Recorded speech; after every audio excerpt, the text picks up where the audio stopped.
hi people! For today's video, nandito kami ngayon kay One Linaw Optical. Yan, located sila sa DV Mart, ground floor. Actually, madami silang branch, pero dito kasi yung pinakamalapit, kaya ayan. Dito kami ngayon kasi si Bebo ay magpapatingin ng kanyang mga mata. Actually, 1 year na kasi siyang walang salamin, so ayan, medyo malabo na yung kanyang mga mata. Ayan, nakikita nyo naman guys.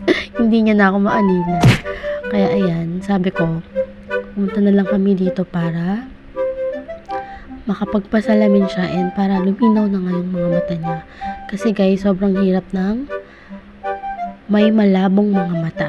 So ayan, naglibot-libot muna kami habang si Bebo ay nandun pa sa clinic at nagpapatingin ng kanyang mga mata.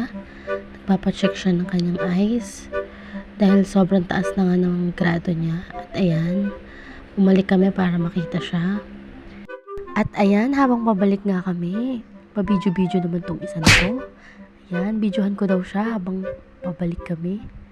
At ayan, pagbalik namin, sakto, chine-check na si Bebo para sa kanyang mga mata.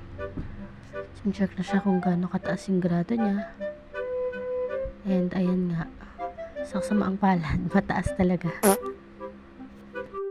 At ayan, finally, makakapagpasalamin ng aking baby. Kawawa naman, 1 taon nagtiis. At ayan, dito kami ngayon sa food hub para kakain muna kami kasi 1 hour pa bago balikan.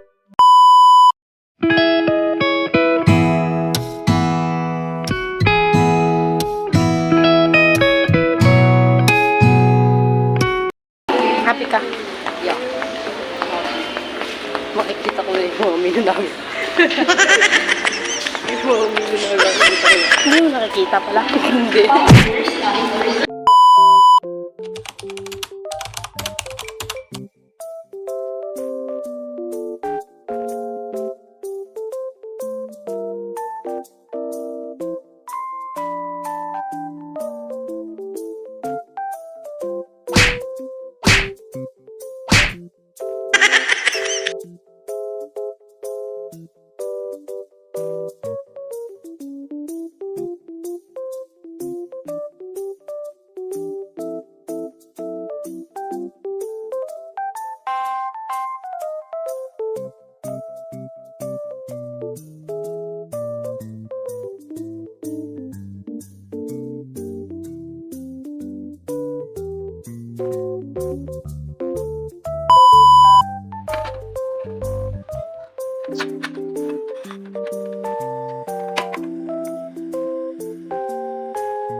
Ayan mga bading, dito na natatapos ang ating video. Maraming salamat sa mga nanonood at manonood pa lang.